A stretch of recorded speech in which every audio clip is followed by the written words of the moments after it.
Hello, welcome back to a podcast. That's the way that I introduce this. I just say, Oh, really? a podcast. Yes. Is this the way you introduce your podcast? I mean, I've only done 2 before this, so. well, this is lame. Oh, well.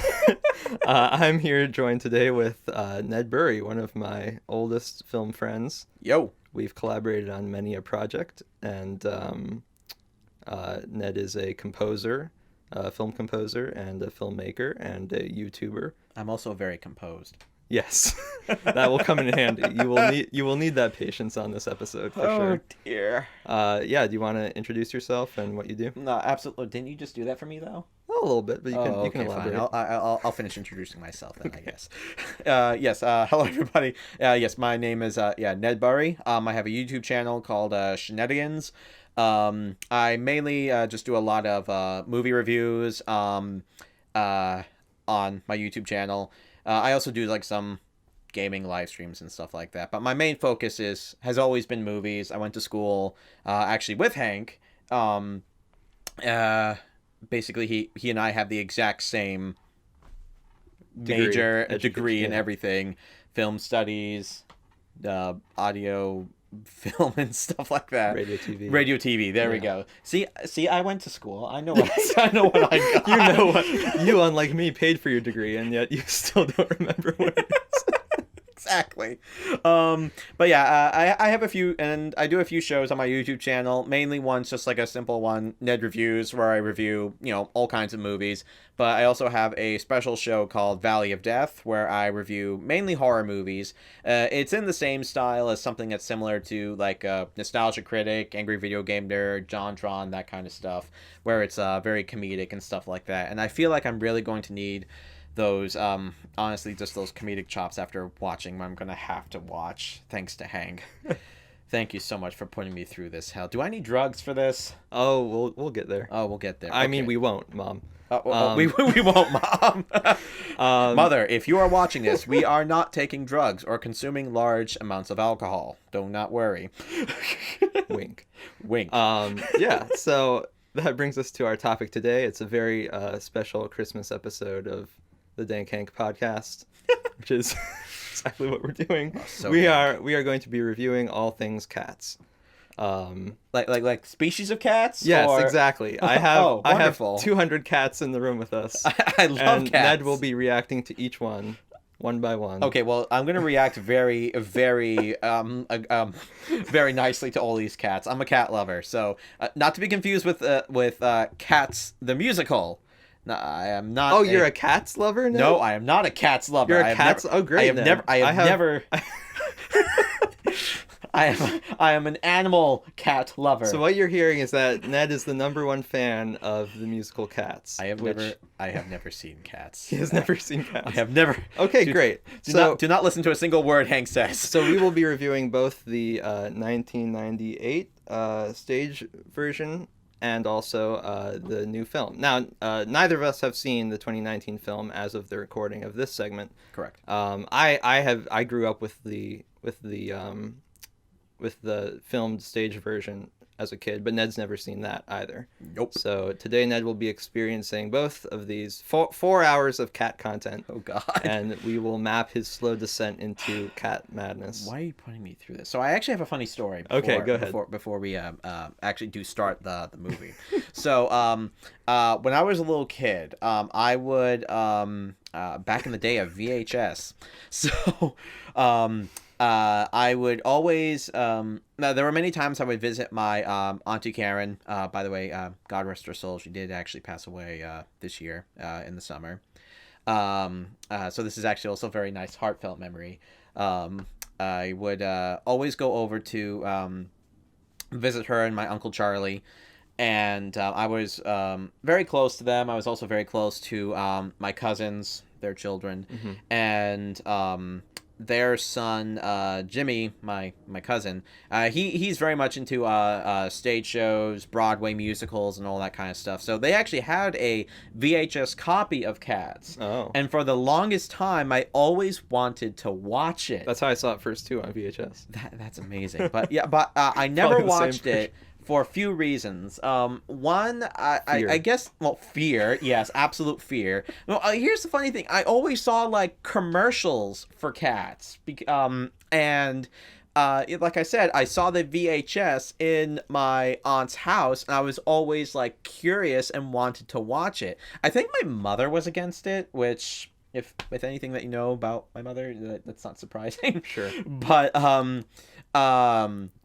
But yeah, I think, I don't know why, but I think there was just some part of her that she was just against the movie Cats or something. I don't know if it had something to do with... Too many cats. What? Too many cats. There are way too many cats, yes. I don't know if it had something to do with, like, the message of the story or something like that, but like I said, I have no idea what the hell Cats is about, but... Other than there's cats. Other than there's cats. And in the movie, Ian McKellen is an old cat. So, and Trudy Dench is an old cat. So, anyway, so I'm very interested to finally see what the hell this is about.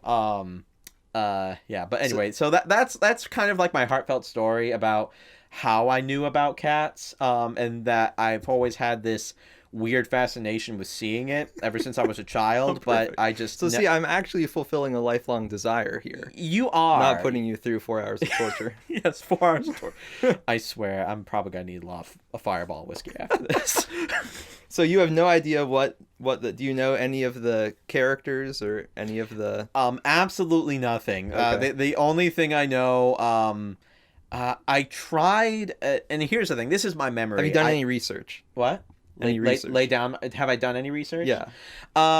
Only very slightly, because so I watched a review of the live action movie, yeah. just to kind of like see like what one of my favorite reviewers thought about it. He is absolutely confused about the whole thing. Although he does kind of know a bit more than I do. He kind of laid out like some stuff, but he said in order to really experience it and get any idea of what the plot, if there is a plot to this movie or to the story, mm-hmm. is to actually watch it and experience it. So he didn't really give out like much of like the plot or something like that. But basically, from what I gathered from some things is that these are cats who are basically like trying to, I guess, get reincarnated or something like that. That's the most I know. That's literally it. And Idris Elba's a cat. That's the other thing. So, do you know the origin of this franchise? I don't know the actual. Actually, I read somewhere of what the origin is, but I completely forgot what the origin was. I know it's from some book. Right. Okay. So it was actually, the whole thing's based on a book of poetry. Yes. Do you know who by? No. It's by T.S. Eliot. That's right, T.S. Eliot. Yes. That's right. Yes, it was by T.S. Eliot. Do you know what this book is called? Something cats. Yes. Well, yes, it has cats in the title. It also has another animal's name in the title. Do you know what that is? Rats? So it rhymes. No, it's poetry. Cats and rats rhymes. Okay, it's based on the book Old Possum's Book of Practical Cats. Old Possum's Book of Practical Cats. What the hell does possums have anything to do with cats? It's never explained. It's never explained. There's probably some reason, but wonderful. I don't know what it is. That's even better. I'm going into this like, oh, this is beautiful. Oh gosh, I want to read part of it to you. Do you know what a jellicle cat is, Ned? Is it like a jellyfish cat? It's like a jellyfish cat. Is it a cat who's into jello? A jellicle cat. I will read to you. Okay, go ahead. Okay, I'll listen. Okay. Here's how it starts. This is a poem about halfway through the book called "The Song of the Jellicles." Okay. Jellicle cats come out tonight. Jellicle cats come one, come all. The jellicle moon is shining bright. Jellicles come to the jellicle ball. Jellicle cats are black and white. Jellicle cats are rather small. Jellicle cats are merry and bright, and pleasant to hear when they caterwaul. That's just part of it. Oh God, what have I gotten myself into? Are you any clearer? Jellicle cat. Not a freaking clue. Okay, well, I'm guessing the cat's Jellicle. There we go. That's as much as I'm getting into this so far. What else can I read? So you don't know any of the characters' names? No. Okay. Not at all. Maybe I should read you some of Bustopher Jones. Do you know anything about Bustopher Jones? He's Jones and he's busty. Do you know who plays Bustopher Jones in the new movie? I want to guess. Actually, I completely forgot his name. Is it the guy? Is it the British guy? Yes. Okay. Who has a talk show? There's right? more than yes. It's James Corden. James Corden. Yeah, that's Yes. right. James Corden. Okay. All right. So this is the poem "Bustopher Jones, the Cat About Town." It sounds like a role he would play. Bustopher Jones is not skin and bones. In fact, he's remarkably fat. He doesn't haunt pubs. He has 8 or 9 clubs, for he's the St. James's Street cat. He's the cat we all greet as he walks down the street in his coat of fastidious black. No commonplace mousers have such well-cut trousers or such an impeccable back. There's more, but I'll leave it at What the hell did you just read? So remember, all of these poems, well, most of these poems, pretty accurately are put into song. Right. So- Obviously. I mean, it's a musical after all. So you get to experience all of this, but through the magic of song. Oh, wonderful! dance I am and film. I'm looking forward to this so much. The only other thing I know about the musical is oh, I'm so mad that his name passed by me. It's done by the same that it was made by Lloyd Webber. Yeah, Andrew Lloyd Webber, the same guy who did Phantom of the Opera and what else has he done? Did he do Sweeney Todd? He didn't do actually no. I don't know. I don't think he did Sweeney Todd. Well, I'm glad we have researched this very well. Absolutely. Well, I mean, I know he did Phantom of the Opera, so, Yes, so at least I know that. Yeah, so he's done some good things. Yeah. Oh, yeah. Only some. Only some. Well, no, and it's interesting because the song that this... Do you know any of the songs? Can you name the preeminent song that this musical is known for? Absolutely not. Really? Really. Like that's the thing. Because there is one song that has pervaded into pop culture. Which one is that? It's Memory. Oh, okay. Memory. Okay. I know the title. I know I've probably heard it. Like it's the one that goes dee dee dee dee dee dee dee dee dee dee dee. Yes. Okay. I have heard. You have a wonderful singing voice. Oh, well, thank you, Ned. Well, you're very welcome. So that song is not in. That's like the one song that's not based on a poem. That's just its own thing. Yeah. So it's ironic that's the one song that actually is memorable. Transcended the cats. Oh my gosh. It's very strange. I guess that just says something about what we're going to watch then. Yeah. Oh my gosh. Okay. Well, I think that is a good introduction. I think you are primed and ready to see this. Are you sure? I think so. So now we will crack open my brand new Blu-ray, Cats 1998, the Ultimate Edition, and we will return. Wait. Is this like Batman versus Superman, the Ultimate Edition? Yes, it's the ultimate cut where they've put back in. Awesome. They've put back in all the missing Lex Luthor scenes. Sweet. Awesome. I'm going to really enjoy this. All right, welcome back. We've just finished Cats 1998, the filmed stage version. And well, Ned, what are your initial thoughts? What the hell did I just watch? What did you just make me watch? Oh my gosh. Like, okay, so I will say if I was a kid, I probably would have liked this when I watched it as a kid because it's very interesting, but So you didn't like it? It's very hard for me to say. I can't say I didn't like it. Okay, basically, it's artistically, I think it's actually very interesting, and like the performances were good, the singing was good, the dances were good, and everything. I think my overall conclusion of this is, what the hell was the point? Because I mean, I think that's the hardest thing for me with cats in general. Just because it's like, okay, there are some certain themes involved with it and whatever, and there's it actually kind of reminds me a little bit of like a character study is not the right word, but basically it's very much an emotional kind of story. Yeah. And in that regard, I'm like, okay, that's a little bit interesting. There's a lot of emotion. There's a lot of certain elements within these characters and how they live their life and whatever. But overall, there's no point to the story other than just being introduced to all these freaking cats.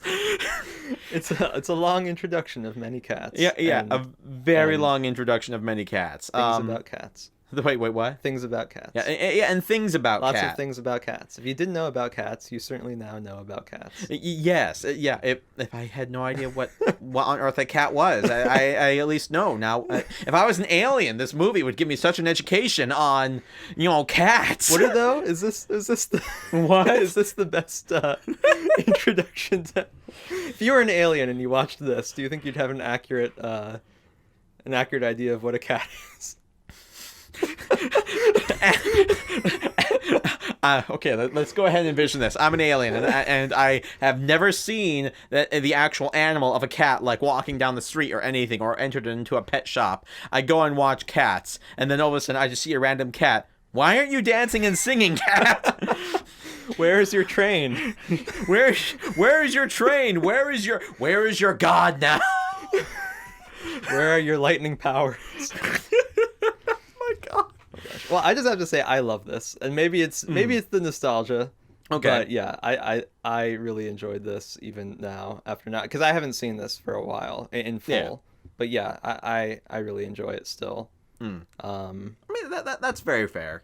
To be completely honest, I mean, I can understand the nostalgic value of it. I can even understand, like I said, the artistic integrity behind it. Like I said, like as a performance, that's the best thing I can call this. It is an emotional performance. It is people like putting on like these incredible like emotional like stuff that's going on and whatnot. I have to say the only part though that I was actually like, well, to say that I wasn't impressed by it, I'd be lying. But if I have to say that the main part that did truly impress me, and I think we talked about it earlier, was Memories and the older Memory. And the well, Memories, yeah, and the older cat who sang that and did like the dance and whatever. I think she did an incredible job, and overall, I think it was like that part that really did get to me, and that I thought was actually impressive. And according to you, that song was original, correct? Yeah. I'm fairly sure that was Andrew Lloyd Webber's original lyrics. I do have to say though, I think out of, I mean, I'm basing this off of only seeing, well, now 3 of Andrew Lloyd Webber's work. I'm sure he has other pieces of work that are far better, but so far out of the 3 that I have seen, I'd argue that although in a manner of speaking as an emotional piece it can be impressive, but out of his actual works I actually think it's the least impressive. Oh, Jesus Christ Superstar, that's something else. I forgot about Jesus Christ Superstar. And, that's right.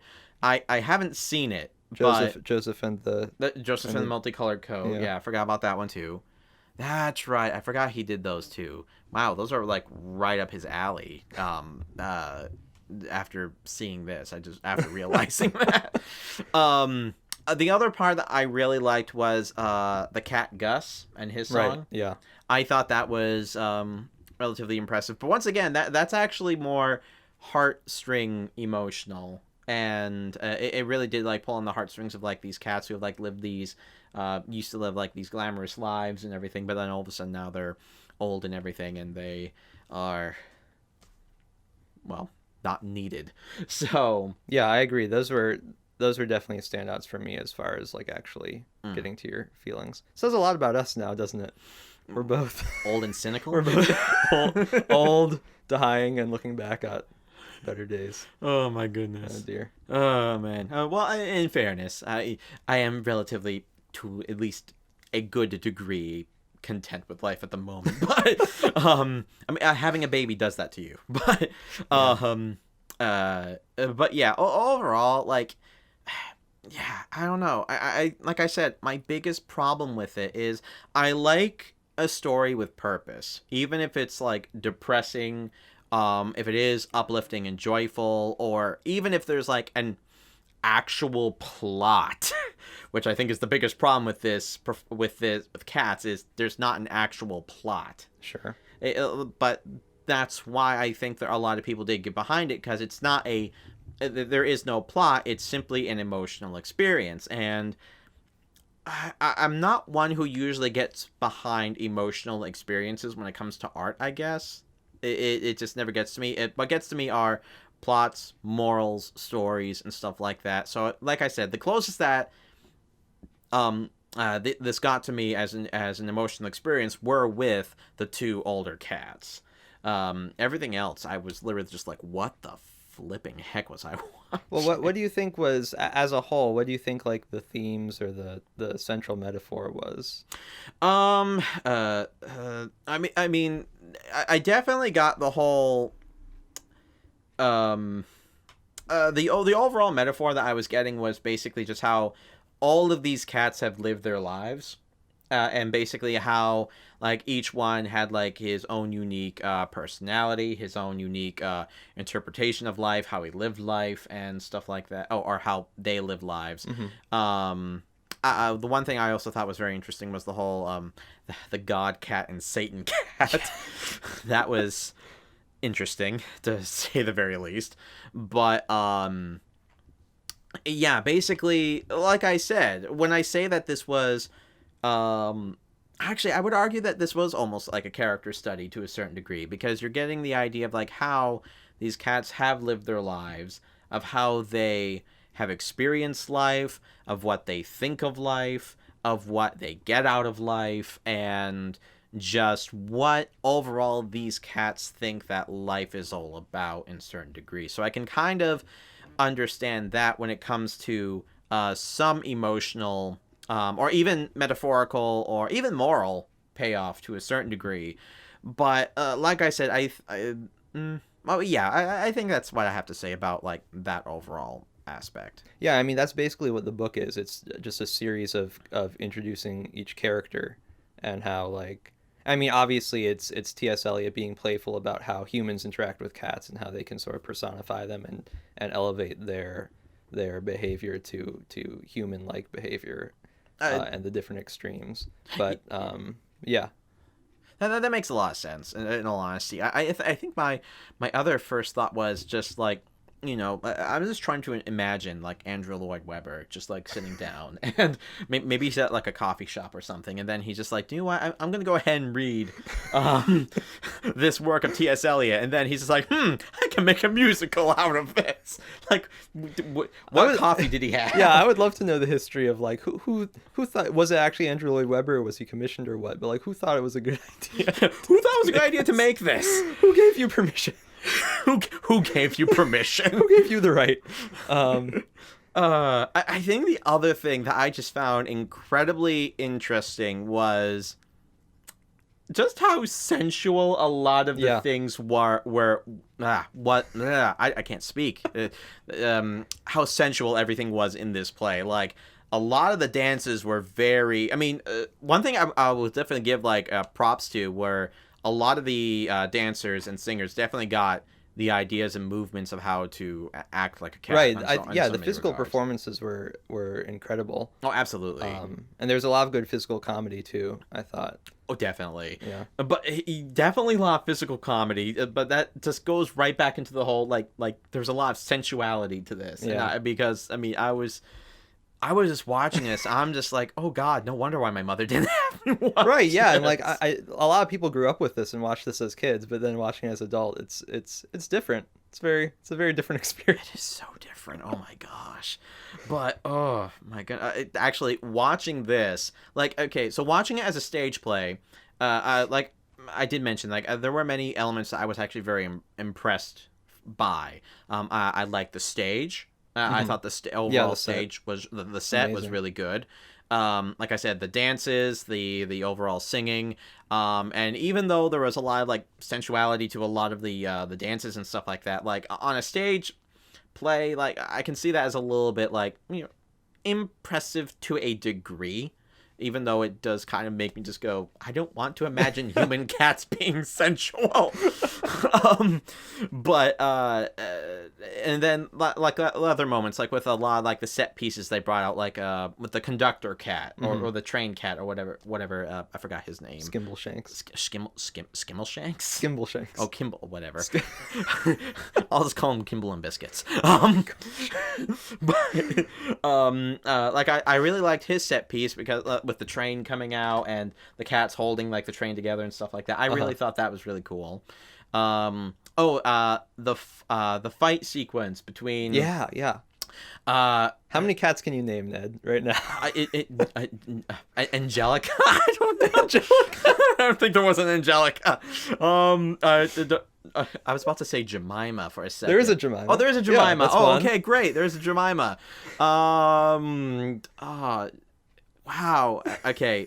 So just to let you guys know, I'm terrible with names just in general. So remembering like these incredibly weird, unique cat names is like, I'm great with faces. I'm terrible with names. So that's just me in a nutshell. But yeah, with these names, I'm just like, what the hell? I'm trying to remember another cat name just at the top of my head. Was there a Jessica? No, there wasn't. No. There wasn't a Jessica. No. There was Mistopheles, but yes, that's Mr. Mistopheles. There was Mistopheles. Yay! I got 2 names down. I feel like there was another J name. Yeah, I can't remember. Oh, okay. All right. Yeah, I can't remember. I can't remember these cats' names. Maybe after the movie, you'll remember more. Maybe, God willing. At least if we see like the movie, I'll be able to go ahead and say, okay, actor's name at the very least, because that will be a little bit easier for me. But the fight sequence between the what between who, Ned? The devil cat, the character that Idris Elba will be playing in the live action movie. Okay. Well, not live action, but so wait, was that you told me that was like the narrator, right? That was like the narrator cat. Okay. But basically, this devil cat winds up fighting like a bunch of cats, but like the main fight was between like the narrator cat and this devil cat. Monkey strap. Monkey strap. What did you just say? Monkus trap. Monkus trap. Yes. Okay, monkus trap. I think it's a monkey strap. Monkey strap.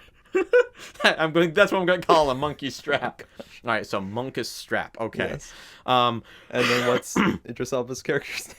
Wait, what? What's Idris Elba's character's name? I want to say it starts with an I. No. No? No, it's Idris Elba's name. No, shut up. Okay, a J? No. No? Okay, what was his name? McCavity. Wait, Nick Cavity? McCavity. Oh, McCavity. Okay. You see, I mean, okay, I was not performing. You were performing cats. No, I was performing cats. Earlier on. Yes. Oh my gosh. Okay, I was paying attention, I swear. But I think I was just enthralled with what the hell I was watching. I just completely forgot the names. Anyway, so the fight sequence between McCavity and all the other cats, I thought that was actually really impressive, to a degree, well, like performance-wise. I really did like that. Yeah, so just like how like a cat, like these people got like how cats fight down to a certain degree, and also how just the overall gravitas and how dramatic it was in a degree. So I really did like that.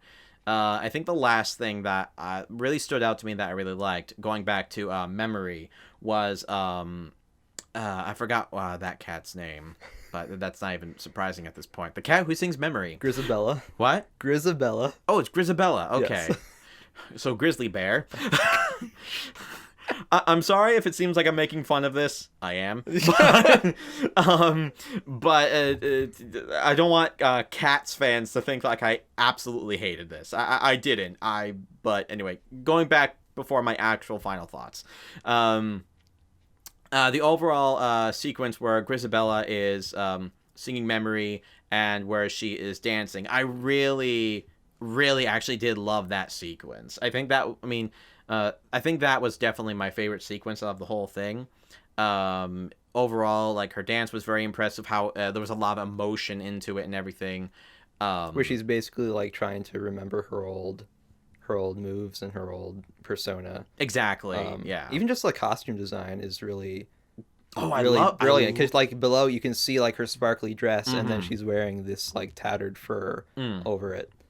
Oh yeah, I loved her. And like I she has loved her running makeup. mascara, and it's like making the cat eye. No, that was really, really good. If that's one thing, I think I can make an immediate comparison to, just because, based off of trailers for the movie. Yeah. I can say that these costumes are far superior compared to whatever the hell I saw in the trailers for Cats. Have to agree. And obviously that I haven't seen the movie yet, but we'll be seeing that later today. But overall, like, I would say the costumes were, in a manner of speaking, very impressive.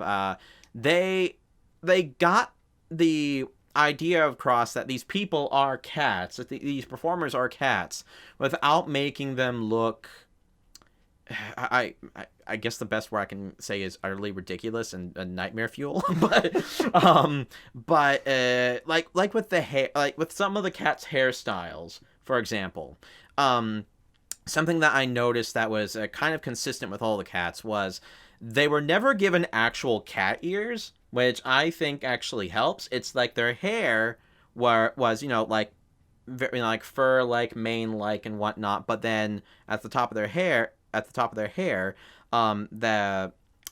hair is styled to look like ears on so many regards. And I think that actually helped them in many regards with, yes, getting the idea across that they looked like cats, but also they didn't look like cats. They didn't look like Halloween costumes. Yeah, they didn't look like Halloween costumes or anything like that. So that was the costume. I would definitely say were very impressive in many regards. Yeah. The other thing we were saying is that I really like the way that this performance is filmed. Obviously, it's not like it's not going to be as cinematic as I'm sure the new one is going to be, but just because I'm a nerd about filming stage productions, I thought that this was really well filmed. Definitely. The editing was really good, and the lighting design was amazing. How they went in and out of the different moods with the red lighting that's more cheerful, and then the blue lighting for the memory scene and the more melancholy parts. And there were like stuff that they obviously didn't post with like the lightning magic effects and the that one like weird almost Gus's character who like comes back as a ghost. That I really like that. That was really cool. Oh man, yeah. So there were a lot of things I definitely picked up from this that I overall did like, and this does go back to, as a performance and as a piece of art to a certain degree, I can definitely appreciate it for what it is. But very similarly to a certain Star Wars movie, particularly Solo. Oh, I was gonna say, where are you going with this? What is the point of this thing? I mean, yes, there are like going back. Yes, there are certain character studies. You could argue that there are some points of like morals and stuff that you could like pick and choose and like take out of this and whatnot. But I think the weakest thing about Cats is the fact that this is. I think this is mainly coming from a preference point at this point, but there's literally no plot. It's like if I'm trying to think of another idea of a play or a movie, for example, where there's a bunch of characters and we get like all of their individual stories, where eventually they do converge at the end, and we see like the overall, okay, this was the point of the story. Actually, one movie that actually came to my mind is, and this is the actual failure, and I can't believe I'm actually comparing this to Cats. By the way, I'm actually saying Cats is better than this. Was actually God's Not Dead. Oh, wow. Yes. Full circle. Yeah, Exactly. Hey, we got God Cat and Satan Cat. Might as well compare it to God's Not Dead.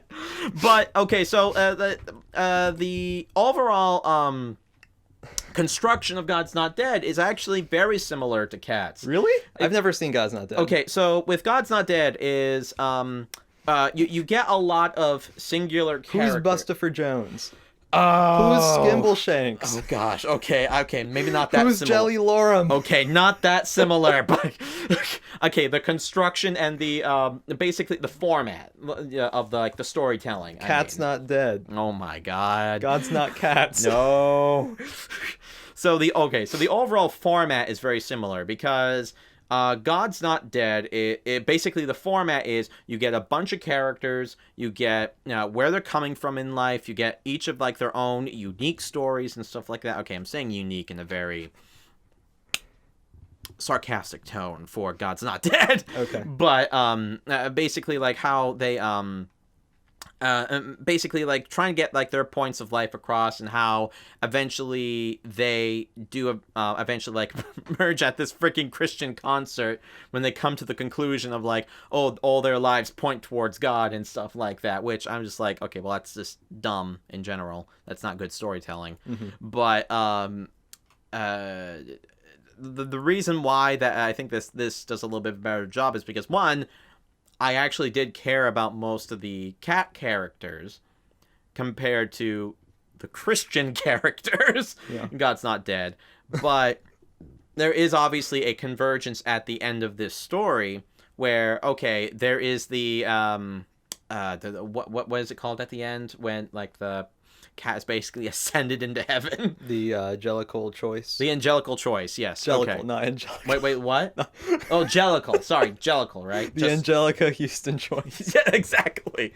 So, basically, there's that at the end of at the end of Cats, and but basically, it's just like, okay, we got all these cats, and we got their stories and whatever, and then then just one random cat is chosen, and that's basically it. So here's my interpretation. Watching this as an adult, here's what I get out of it. Okay, so fair enough. It opens with them talking about being a Jellicle cat. Right. And it's kind of like a cult. So there's all these different cats who are like, Jellicle cats do this, do that, whatever. And they introduce some, and then we're introduced to this other cat who seems to be, she used to be part of this group and then was thrown out for whatever reason. And It's kind of like, she was a prostitute cat. It's kind of the metaphor. Okay. And so you go through all of these different cats, and they're all showing off their whatever worthiness and stuff right, like that. To the leader character, the kind of Christ God whatever figure. And then in the end, he doesn't choose any of them. He chooses the least among them, whom they threw out. And so it's through her being redeemed that the other cats learn mercy and compassion. So that's how it ties together to me. I guess and it is based on a book of poems, so all the little vignettes of each character, they're not completely driving the plot, you could say. Right. But I feel like it's a satisfying experience for that reason. That's fair. Personally, like I said, I there are certain elements I did enjoy about it, but overall, I guess I just look at it and go, not meh, but more so just WTF meh. Yeah. So yeah, overall, it's well made. Yeah. And I kind of get where you're coming from to a certain degree. I personally didn't really see that, but In what way? I don't know. It's. I think there's definitely a lot of religious symbolism. There's definitely a lot of religious symbolism in this. I mean, Andrew Lloyd Webber has always been one to. I mean, because of the fact he did stuff like Jesus Christ Superstar and Joseph in the Multicolored Coat, he's definitely been into religious significance when it comes to his plays. There's even a lot of religious stuff in stuff like Phantom of the Opera, Love Never Dies, which is the sequel to Phantom of the Opera. So there's a lot. He does input a lot of religious imagery and to even a degree, even importance into his stories, and into his musicals. So there is a lot of that in here. I think my problem with the story is because of the fact it feels not disjointed. That doesn't even really sound like the right word. Like there is a flow, but because of the fact that we're focusing on so many different cat characters, it feels very disjointed because it's like, okay, we do get to know this one cat character, then we get to know another cat character, then another cat character. It feels unfocused. Maybe. It feels very unfocused. Yeah, I can see that. Yeah. And then when we finally do, I guess when Griselba, is there? Grisabella, I'm sorry. Like Isabella. Except she's grizzled. Except she's grizzled. Grisabella, when she does ascend, I didn't really feel any emotional payoff to that. Not because I didn't think she deserved it. With her, like I said, she and Gus were the only characters I legitimately cared about in this story. So if there was anyone who I thought who was deserving of it, of being ascended or jellified, no. That's where they're going. The cats are going to the puree factory. Like horses being made into glue. Exactly. Like cats are made into jello. But like, if there was anyone who I thought was like worthy of going, it was those two cats, because I thought they actually deserved it. But I still did, because of the fact that there was no focus on one particular main character or a main cat or whatever. At the end of it, I'm feeling like, okay, I thought she deserved it, but I'm like, you know, it like I said, it's an emotional story. Well, there's individual emotional tellings of these cats' lives, but I do not feel like there's an actual payoff because there is no main focus to like one particular character. So in the new one, I understand that the Victoria character, which her character isn't explored at all. She doesn't get a song. Yeah, no. In this version, that she's sort of the audience surrogate, the young cat that we learn about all these other cats through. Right. Do you think that's going to be helpful? Because she's not really relevant to the rest of the plot. That's actually something I'll be very interested in, because I almost applaud it for not having a focus, like the actual story. So the fact that we're actually getting, as you said, almost this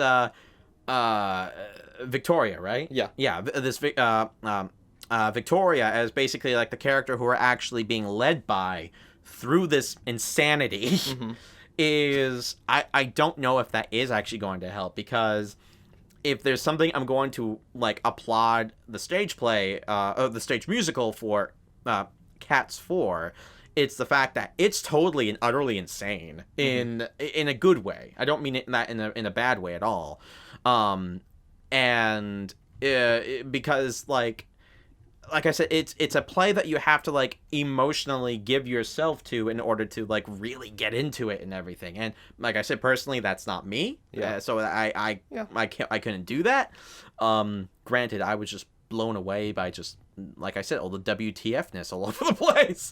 But so the fact that we're getting a character who is like reacting to and experiencing all these things, I don't know if that will help, because personally, I don't think there should be a main. Well, actually, that's like the weird thing. I'm saying it should have a main focus, but at the same time, I think that actually might be a weakness, and we'll have to see if that does actually turn around and actually become a good thing, I guess. Yeah. Do you think that the new version is going to be more WTF than? Oh, I have no doubts that the actual movie will be more WTF than this. Because like I said, this is a play. Yeah. This is a play. So like everyone dressing up as a cat and doing all this stuff, the suspension of disbelief can actually I can sort of get into it because it's a play. When it's a movie, and you're actually trying to make these people look like actual humanoid cats, I can just be like, what? I don't know. What? No.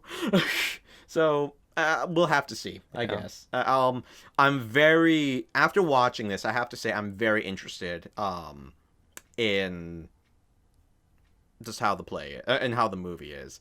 But if we're gonna go ahead and give this my own personal, out of 10 cats. No, I don't do cats. I do machetes on my show. Well, this is my show. Oh, fine. It's out of 10 cats. Okay, out of 10 cats. Do you want? I'll give it. You got 4.5 cats. 4.5 out of 10? Yes, 4.5 out of 10 cats. Wow. Okay, well, because here's the thing. Okay, you know what? 5. I'll give it 5 cats. Okay, 5 cats. Because I'm gonna feel bad about that one half cat and what's. You cut a cat in half. Yes. For art, Ned. Yeah, exactly. I cut a cat in half for art. So I'd say 5. It is good. It's not bad. It's just, like I said, I don't see the overall point, and although it can be an emotional experience, I can't get into it. So, okay. So overall, I'd say 5 cats. What do you think is your rating? I think 8 cats out of 10. Oh, okay. Yeah. I mean, fair enough. I really like this. I mean, I'm gonna send those other 3 cats of yours to the pound, but I mean, wow. Along with the peaks and the pollicles and exactly, and all the peaks and the palms and whatever the heck those mice and roaches were, and the cockroaches, yes, and the rumpus cat, and then Satan cat and Satan cat. Yeah, actually, I'll go to the pound. I'm gonna send all of them to Satan cat. That's what I'm gonna do. Okay, well, I guess we'll come back once we've seen the new version and track Ned's ever steady descent into madness. This is going to be a bumpy ride, folks, I assure you. All right, we did it. We just got back from CATS 2019, and we haven't given each other our full opinions yet. Oh no, I made sure. Just hints. Yeah, I've made sure to. You see, it's really hard for me to keep my inner thoughts and emotions in, especially after a movie like this. So it was very hard for me to keep my mouth shut on the ride back home. So, oh boy, it was really hard. I think we both reacted to it in strong ways. Oh yes, yeah. Absolutely, yeah. Definitely. I think this will definitely be an interesting conversation. Oh, it will be. Absolutely, it'll be very interesting. So, okay, I mean, I'll just give my general reaction. Okay. I really liked this. I had a great time in the theater. I was grinning like an idiot for pretty much the whole time. Oh my goodness. I didn't think it was perfect by any stretch, but right. I think that I enjoyed myself. I was more or less satisfied. Okay, well that's good. I'm glad. That's my very, very general. I'm glad you had a good time then. How did you feel about it? Okay. Okay. So just generally. All right. Well, generally, okay. I am overreacting a little bit. Okay. So I did have a good time, mainly just because I'm watching with you, so I'm obviously going to have a good time no matter what. Me, the chosen Cats fan. Exactly. You, the chosen Cats fan. So overall, I enjoyed it for a few reasons. This is just generally. I'm not going to go into deep analyses or review about it, but I enjoyed it for it was genuinely entertaining in some places, mainly just because, once again, very similar to the actual Broadway play, it's absolutely insane, but I would argue this one's actually more insane in so many regards. In many regards. But yeah, so in that regard, I thought it was very entertaining. But without going into much more other stuff, I thought there was for Cats coming up. So oh yeah, there's definitely gonna be spoilers. if you care, yeah, if you care about spoilers for Cats, God forbid, don't don't unfollow Hank, just for that. But I guess before I go into any other details of reasons why I liked it, I think I should probably give it back to you. Okay. Well, I don't know. There's many. Do you just want to like go through character by character or aspect by aspect, and I don't know. Do you have? So what you mentioned that you were glad that you saw the 90s stage version. Yes. Before seeing this. Absolutely. Why was that? Okay, so oddly enough, so after watching this, I actually gained an appreciation for the actual stage musical. Yeah. For a lot of reasons. One of them, and I don't think this is going to be much of a shock to anybody, the singing was so much better in the actual stage musical. But you're going to get that with a lot of Broadway plays that are converted into movie musicals. Most of the time, the singing is always going to be better in the actual stage musical. There's some times where I have a few exceptions, like well, I don't think it's necessarily better, but Sweeney Todd I thought was an excellent movie musical. Although it might not be better than the actual stage play. Sure. I still think it was absolutely excellent in so many areas. I'm actually one of the few, my wife being the second, who actually did enjoy Phantom of the Opera. The film. Yeah, the film. Whatever it was, 2007 or something. Yeah, actually 2004. Oh, okay. Yeah, it was back in 2004 when that came out. Gerard Butler. Yeah, with Gerard Butler. Okay. Yeah, I was actually one of the few who actually really enjoyed the musical movie of Phantom of the Opera. I thought, like, yeah, there's some places where the singing could be heavily improved upon, but overall, I thought it was good. This, there were a few moments where I thought the singing was very weak. Yeah. Honestly, in comparison to the actual play. One of the I think the one song that I actually felt most sad for in many regards was actually Memory. Yeah. I thought this version of Memory was nowhere near as good. Yeah, and that's absolutely no fault to Jennifer Hudson. To Jennifer Hudson, yeah, who sang. I thought she's a good singer. She's a legitimately good singer. And in this, I thought she did, honestly, the best of her ability, but I think she got too heavily emotional into the role, I think. Interesting. Yeah, which is actually the one time when I would say she was too heavily invested. Too heavily invested in the movie about cats. She spent too long in cat school. It got to her head. Yes. Well, no, I will say this, that I think you're right, but I'll see if you agree. I think that this version, for some reason, I think it did better service to the text of T.S. Eliot. I don't know if it's so much I felt like a lot of the performances were more like spoken than sung as much. Yep. As in certain places, especially. Yep. But I feel like, was it easier for you to actually hear what they were saying and like hear the poetry of it? Yes, I will agree with that. Actually, one of my other thoughts, before going into that, was, actually, no, I'll go back to focusing on that. But I just have so many thoughts about this movie. Holy crap. Settle in. Yeah. Ugh. So, no, I actually do agree. I thought it was actually, there were a few parts when I was watching the play where there were a few parts where it was really hard for me to understand. Not because of like, oh, I can't understand, the meaning of what they're saying, but I actually literally couldn't understand what they were saying. I'm not entirely sure if that has to do with bad recording or just like the singing was way too powerful to be, involved with like the actual lyrics and everything. But there were, I felt like I could follow this a little bit better than the actual Broadway musical. Yeah, definitely. I do appreciate that. I definitely agree with that.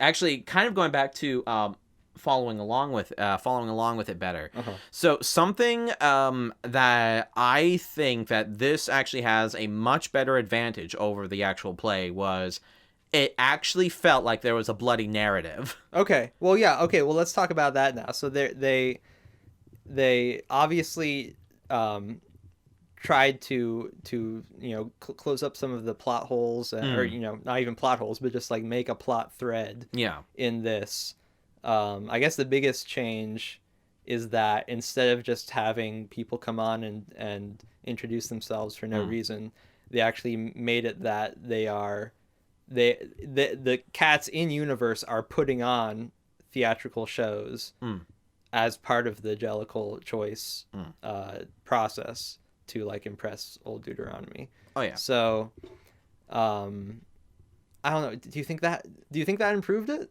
Here's my thought. Like overall thought. Like I said, so many. But I feel like this movie. There are many aspects of this movie where I think it heavily improved upon the musical, but also lost a lot of the magic. Yeah. No, like, that's a great way to put it. Yeah, like there were so many where I felt like if narrative wise, like I said earlier, if I were to go back to either the play or the movie, I would probably go back to the movie just because I felt like I could follow it. There was a story, and I would argue there were even some places where there was actually more emotional investment in certain regards, but it also.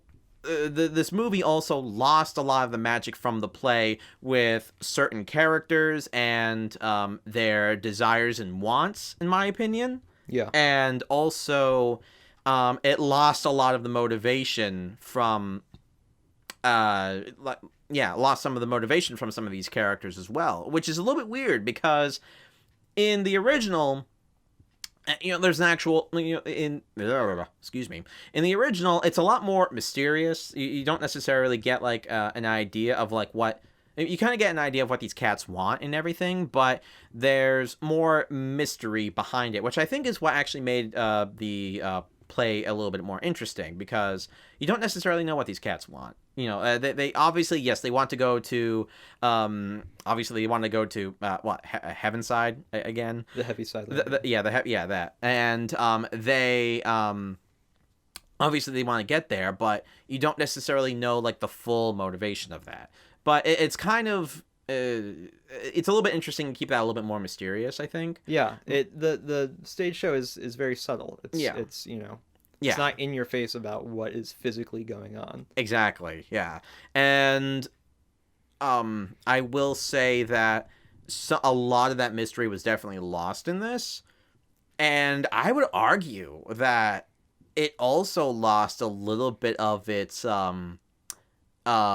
religious tones, actually, to a certain degree. Yeah, because it's all magic now. Yeah, it's literally everything's all magic. Yeah. Whereas with the actual Cats movie, it actually, the Cats play, it actually felt like, in a weirdly weird way, a more religious experience. Yeah, it's like a morality tale. Yeah, there's actually a lot more morality stuff to it.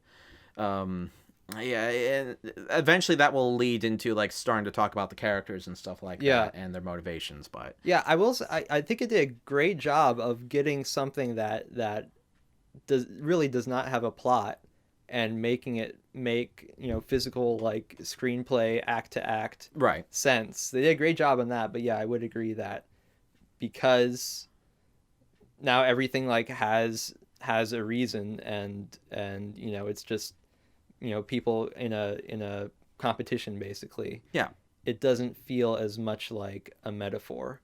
It just kind of feels like I don't know. What's really funny is that after watching this movie, this actually reminded me of this will make you laugh. This actually reminded me of a video game that was canceled many years ago. Okay. The game was called Thrill Kill. Okay. It was basically a Mortal Kombat ripoff. Okay. And it's literally the story about all of these killers who are basically in purgatory, who are... See, we're already on a great spot right now. All these killers who are basically trying to entertain this godlike character or goddess-like character, and if they basically entertain her enough and survive this thing, she allows them to relive their life. So a thrill kill is basically cats. I have no mouth and I must meow. So it's really funny watching the stage play. I was just like, okay, whatever. It's a little bit interesting, whatever. But then after watching this movie, I'm like, oh my god, it's thrill kill. Well, okay, let's get into some of the characters. I guess. Yeah. For me, the biggest one of the biggest losses in this version was McCavity. Do you agree? I 100% agree. Actually, okay. Well, like you see, here's the. You go first. You go first. Well, yeah. So basically, in Cats 2019, McCavity, his ultimate goal is to be the chosen cat who gets to go to the Heaviside Layer. And he's a cat who does magic, and we see the magic all the time. He's literally poofing people in and out of. Oh, I'll get to the boat. We'll get there eventually. But McCavity just with his little yellow pixie dust, whatever, is poofing people back and forth. And he wants to get chosen by Old Deuteronomy, and that's pretty much it. And that's pretty much all the evil that we see him do. Pretty much all that. I mean, we hear the song obviously, but like all he's really doing is poofing people out onto this boat, and he wants to be the one to go to the Heaviside Layer. Yeah. No, that's the thing. You lose. Whereas in the stage version, he's literally the devil. I know that's why. This upset me. And we never hear him speak or sing. Right. And that makes him so terrifying because we just see him in the shadows. Also, the design is totally lacking. It's literally just a black cat or like a brown cat. Yeah. And it looks like Idris Elba. And he talks like Idris Elba. Yeah. Whereas in the stage version, he looks like freaking Darth Maul. Yeah. No, absolutely. I will 100% agree with that. Now, at first, just because I didn't necessarily know where the plot with McCavity was going to go, at first, I was actually a little bit happy that he did join in on the song at first. But then when I saw his motivation, I'm like, you really lost a great character there. Yeah, I kind of like that at the beginning where you just like see him in the trench coat and he's just sort of mysterious and in the shadows. Yeah. But once it became clear that he's just like trying to win a competition, it's like, what? That's not. Yeah. He's supposed to be like he's even in the poetry, he's obviously like inspired by Moriarty. He's like a prince of crime. Like the Joker, you could even say. Oh, yeah, absolutely. And here he just feels like, I don't know, it just feels really cheap. It is very cheap because like I said, you lose a lot of the mystery behind him, and then on top of that, like you said, he's literally the devil. And one of the religious things that are actually lost in this aspect is because of McCavity and his, I guess, character development. Yeah. Because in the play, actually, something that they could have gone with in this movie was as he's like taking the cats away and he's like making them disappear and everything. Like I'm like, oh, this actually might be a little bit cool because he's like luring the cats away from heaven or something like that. And I'm just like, oh, that's a really cool like devil kind of thing that we could potentially see. But where do they go, Ned? They go to this stupid boat that he's literally just kidnapping them, and then we see... Ned, I am not on board with this. Oh, no, no! I'm not on board with the boat. Okay, well, we might as well be making, like, boat puns, because there are so many cat puns in this stupid movie. Okay, it's not a stupid movie, but But anyway, so and then we see what this new character. Okay. So here's the thing: that Growl Tiger is in the book, and he was someone that they were clamoring to be put back in because they took him out of the musical. Okay. But he actually has a poem in it's called Growl Tiger's Last Stand. Okay. Where I don't even know. He has something to do with the peaks and the pollicles. I think that's what it is. I haven't read it in a while, but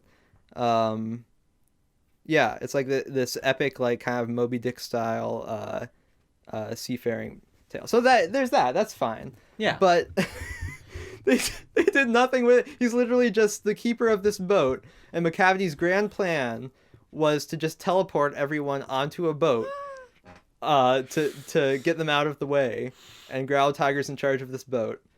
And then, Oh my God. and then they make old Deuteronomy walk the plank. This was so stupid. So strange. Okay. Yeah. I'm talking about all of my least favorite parts, but there's a lot of this that I do love. Yeah. Actually, do you know what's really funny? I know the actor from I forgot the actor's name. The guy who played Grand Tiger, right? Growl Tiger? Growl Tiger. I'm sorry. Ray Winston? Oh wait, is he from Downton Abbey? No. No, he's not. He's not from Downton Abbey. He's from. I can tell you two things that he's from that I personally know him from. He's in the movie King Arthur. King, what? Oh yeah, you're right. Yeah, he's in the movie King Arthur. I forgot exactly who he plays, but he plays one of King Arthur's knights. He's in Black Widow coming up. Oh, he's gonna be. Oh, that's really cool. He's in Black Widow.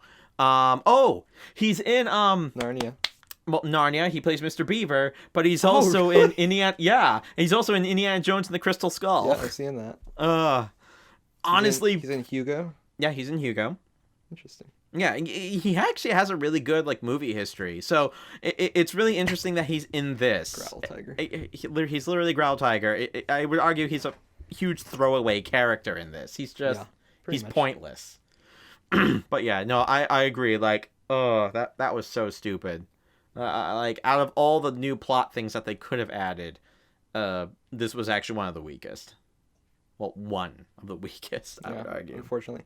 I will say that just as going back to a very general, I think that this is 10 minutes shorter than the stage version. Mm-hmm. And I do think that they used all their time very economically. And it does feel much tighter than the stage version. I'll agree. And it feels like everything, whether or not the time is whether or not the content is great. Yeah. They use the time very well, I think. What did you think of Victoria, of having her be an actual character and sort of be the audience surrogate? I have a bit of a I feel very conflicted when it comes to her. Okay. Main reason why is I thought she was okay, and I thought it was interesting to I thought her backstory was actually a little bit interesting. Just wanted to be, she wanted to belong. She wanted to have a place to call her own and to call home and whatnot, and so on and so forth. So I thought adding that character, because obviously in the stage play, she's literally just this random white cat. Yeah. I thought that was interesting. But having her as this character who's going in and out of these other, I would argue, even more interesting characters than herself, I think, actually not even think, it did take away from the power of some of the other characters. You think so? Yes, because she almost acts like she's the motivational part for some of these characters, when in the stage play, they were not only a bit more interesting by themselves, but they added, but they felt like they even had more depth in a really weird way. And that's another thing, and not even because of Victoria specifically, but just because of the whole conceit that these performances are actually just to win a competition. Yeah, I feel like that cheapened like Jenny Anydots and Skimbleshanks and all these great numbers that in the show we feel like they're there because they literally just take pride in what they do, and they just want to come out and tell you about themselves. Yeah. But now it's literally just, I'm competing against everyone else trying to win a competition. Yeah. Yeah, no, absolutely. I definitely agree with that. The fact that they added this whole performance competition thing to the plot, I think it literally took away from like we've been saying, basically the actual power of some of the messages and stuff from this movie. Yeah. Or from the actual story. So yeah, overall, Victoria's character, as a character, I thought she was fine, but she did take away, in my opinion, away from the more interesting characters and cheapen them, as you said. That's fair. What did you think of the new song? I thought I liked it. It's actually really funny because there were a few new songs in this, were there? Or was that the only new song? That's the big one. That's the big What else were song. you thinking? Maybe it's just because You could actually hear them? Well, that. But I think it's also just because Judi Dench can't sing for crap. Maybe I just thought I just thought her songs were. I'll make a parallel to the last musical that Tom Hooper directed, to Les Mis. A lot of people said the same thing, that Les Mis suffered because the obviously singing. Russell Crowe and Hugh Jackman aren't as aren't as talented singers as the Broadway versions. Correct. But they are such good actors that they bring something. I agree. Something special to the parts. I would say that people like Judi Dench and Jennifer Hudson and Ian McKellen brought something really special to these characters. Really? Okay, Ian McKellen I definitely agree with. And Jennifer Hudson I agree to an extent. Okay. I definitely agree to an extent. Not Judi Dench? What? I think Judi Dench was the most miscast character in this thing. Really? Like, it's not that her performance was necessarily bad. Okay, so I think Judi Dench acting like a freaking cat. Oh my gosh. I might have to fight you on this one. No, it's just, okay, she wasn't, okay. I have to collect my thoughts. All right, okay. How about you go first? Okay, well, here's the thing. I grew up with this show as performed in the 90s. Correct, yeah. And so Old Deuteronomy is just in my head as this big old black man. So, yeah, that is kind of the definitive version for me. Right. But I felt like making Old Deuteronomy a female, a motherly figure was really interesting as far as, I mean, Victoria's a new character, so how she related to her, but also how she related to Grisabella. Because I feel like in the end, her making that choice, and I think Judi Dench, for all the CGI and fur that she had to act under, I thought she gave a great performance. Because at the end, when she's making the choice and she's watching Grisabella give her final performance, you can see her, and you can see you can see Old Deuteronomy seeing herself in Grisabella, and the fact that she's a motherly figure to her mental. And I think that Jennifer Hudson being a younger actress than Elaine Page also worked in that, because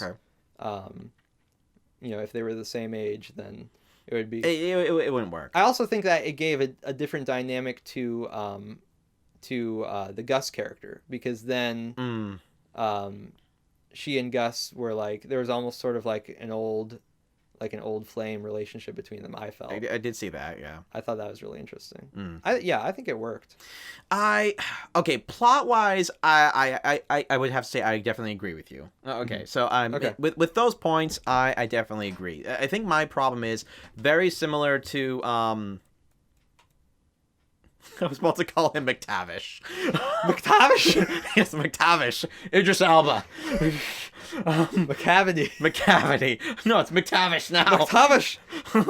McCavity. Similar to McCavity, I think that Deuteronomy.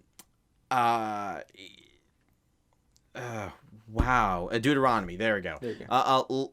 Lost the mystery of the character, because that's the thing, and I agree with you on that's the thing with this new plot. She does fit in, and I think that's the overall point that I can definitely agree with all the new plot points and the new things that were added in.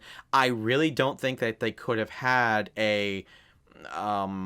basically a more standoffish male cat. So I can definitely agree with that, but at the same time, I don't really like the new edition, because obviously Deuteronomy is basically God Cat in the play, and to an extent here as well. She's still God Cat, but that's the thing with Deuteronomy in the play. Deuteronomy is basically supposed to be God. He's not supposed to necessarily look at you, identify with you, and stuff like that, and so on and so forth. He's God. He doesn't have to identify with anybody. He can go ahead and strike you down at whatever the hell he wants. He's the one who he literally is the one. Okay, you're not going to be able to go to the heavenly side. I'm not allowing you to go, and stuff like that. Actually, that does bring it back another point that I actually want to get to about McCavity, Okay. actually. So, in that regard, like, on a human element, Judi Dench does work. I will agree. But on a mysterious, spiritual level, I think it takes a lot away from Deuteronomy from the stage play. Huh. Okay. That's fair. And kind of going back to the exchange between Deuteronomy and McCavity, actually. So I actually did like this, but I would have liked it if he wasn't freaking participating in this play and everything. But I actually did get more of a God versus Satan aspect to it, actually. Because obviously McCavity is incredibly prideful. So it adds even a more Lucifer aspect to him to a certain degree. And I thought, like, if he wasn't participating in this freaking performance or whatever, or like, basically trying to earn his way up there, I think the whole devil thing and him, like, trying to basically go against Deuteronomy and everything, once again, I think it would have worked. But because of the fact that, as we've already stated, the fact that he tried to get involved with this competition is basically kind of like what ruins his character in many regards. So how would you have preferred it? I think the way I would prefer it is, like, if he was, like, stealing all these cats, and I would argue the cat should have died. Oh, wow. Wow. Or they should have been brought to, like, cat... by the end, literally all the main characters would be dead. Or, well, cat hell or something. Oh my God. But maybe that would have been maybe too on the nose or something. I don't know. But I think that would have added, like, maybe more to McCavity, because it would have made him even maybe even more evil, maybe even more of a threat to Deuteronomy and what she's trying to do to, like, help these cats and make them choose them as the next angelical whatever. Jellicle. What? Jellicle. Whatever. I keep saying angelical. Whatever. Jelly side up. So, the next jellicle cat, and the fact that that we see McCavity maybe trying to take that away and trying to lure these cats away from Deuteronomy would have actually added more depth to Deuteronomy and McCavity and basically their interactions and stuff like that. At least I think that could have worked if they kept that going, if they kept it on that path. And then at the end, McCavity showing up and basically being like, do his little song with Taylor Swift. Weirdest thing ever, by the way. Idris Elba and Taylor Swift dancing. I can never get that out of my head. Basically nude cat fur. Basically everything on the boat, I feel, could have been cut. Oh, absolutely. Everything on that boat could have been cut. So... yeah, that's basically what I think they could have done to maybe make it a little bit better. But, so yeah, I will agree with you on Deuteronomy, but also, it's like I agree because I see where it is, but I have to disagree because I think the original had a lot more going for it. Yeah, that's fair. I think that, for me, aside from McCavity, the other characters that suffered the most were sheNEDigans. Yes. And to some extent Buster Jones. I mean, I enjoyed the performances. The performances were okay. Of Rebel Wilson and James Corden, but I don't know. I feel like someone more like Judi Dench could have played sheNEDigans. Because, again... And Rebel Wilson could have played Deuteronomy. Oh, God. Oh, God, no. Oh, my God. No. Well, because in the show, in the 90s version, sheNEDigans is sort of a grandmotherly figure. Yeah. And Rebel Wilson just does not pull... What did you think of the mice and the cockroaches? Will you ever sleep again? No, I will never sleep again after... So if the cats, in my opinion, were not bad enough, I could at least stand them. As soon as I saw the mice and the cockroaches, I'm just like... Holy shit, this is what hell is like. Motion capture people as the mice. Yes. And the proportions of the cats versus everything else is weird enough. It's like they look like like too small and too big at the same time. Yeah. And then you just compound that problem by putting mice who are like human proportions into there and have them be like these weird mice that also look too small for the mice look like the size of a mouse to a human. Right. But that doesn't make sense because they're cats. Right. So it does. And then there's the cockroaches. Oh my God. Which, I mean, when you see them marching around and then like the camera flips and they're marching upside down, I lost my mind. I was literally like on the verge of like. And then she eats them. Yeah. And then Myrtle starts eating them, and I'm just like, Hank, I have to get out of here. Yeah, that's very strange. That was that was. I guess we can segue now into the CGI. Like I honestly, as much as people complain about it, I thought this movie was great spectacle, and for the most part, like I thought it was great to look at. And that's not to say that the CGI was good. You can say it's awful, Hank. You can say it's awful. It's okay. Well, no, and I mean, I think I would be pretty much satisfied with it if it was like 10% better, just like more real looking. Yeah, I'd be happy with that. But there are some moments with this CGI that look insane. Like it looked like something made on YouTube in 2006. Yep. And it was I don't know where did you see it most? Everywhere. Because I saw it on one character in particular. Okay. So here's the thing. I did see it. I basically saw it almost everywhere in this movie. I think that a lot of things. I think that Victoria for the most part looked great. I thought that. Really? Yeah, I thought that. Okay. There was. Okay, I will agree. There were some moments that she did look fine, but there were many moments I thought she looked awful. Really? Okay. Really? Well, here's one thing that I thought of. Uh-huh. In watching it towards the beginning, I sort of felt like like they didn't seem to have like enough weight. They were just sort of flying about strangely. But then I realized that was probably intentional to the extent that they are cats, and so they're supposed to weigh less than people actually would. So there's that. Right. But yeah, it didn't bother me that much. But where I did see it was on Taylor Swift's character on Bomb Ballerina. Really? I don't know if you noticed it more, but there are shots where like her head does not line up with her face. No, I did see where like that. her face, where like her forehead and ears are moving at a different speed than the rest of her body. Nope, I did see that. And there's like a shot where she's walking towards the camera where like her whole upper body is just. That's the only character that really bothered me. And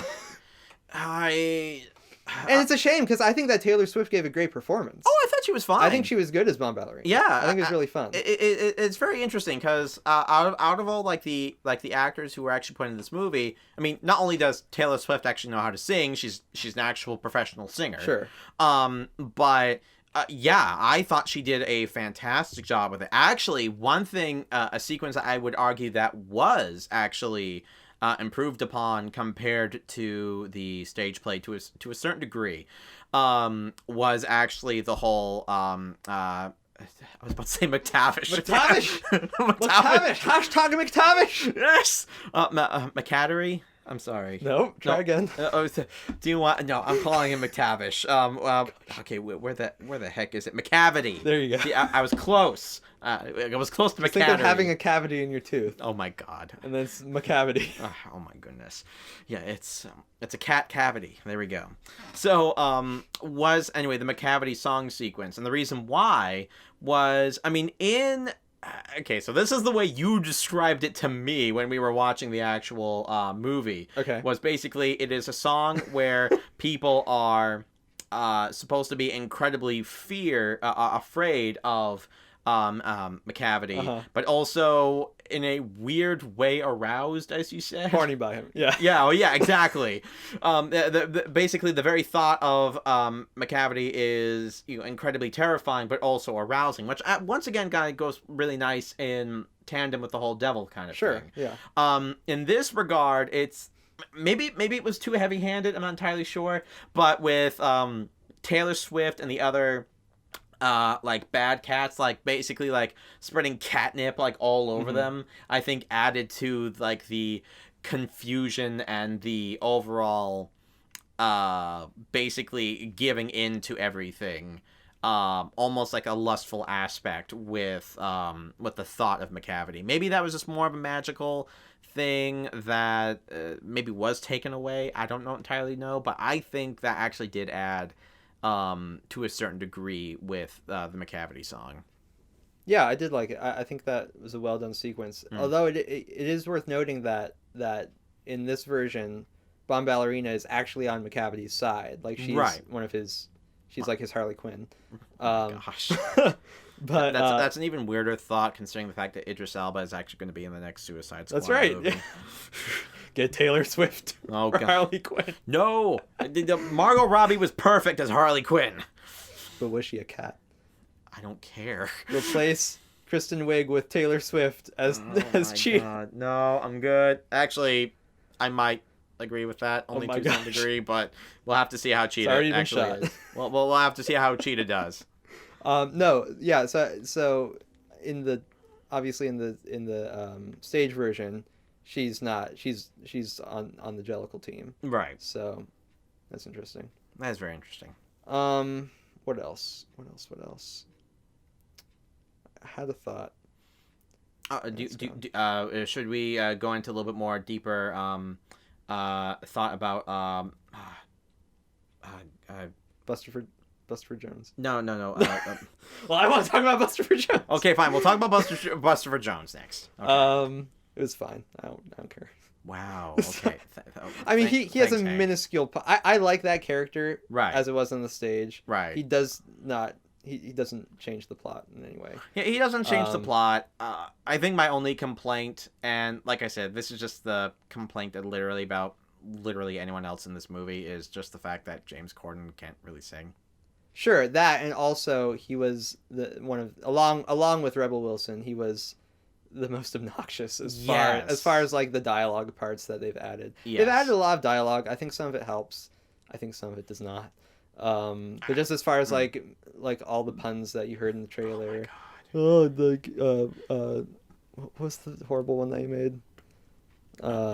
Something about cats. Cat's out of the bag. Cat got your tongue. Cat's out of the bag. Cat got your tongue. That's the cat's meow or something. The whole sequence where they stopped the song because he needed to jump on the thing. That was dumb. Gosh, yeah. Actually, before we continue Crazy cat lady. Wow. Oh, yeah, crazy. So I will say that actually one of the things I also did add, once again, this is through the overall narrative and the flow of the movie, I thought was actually adding dialogue. Yeah.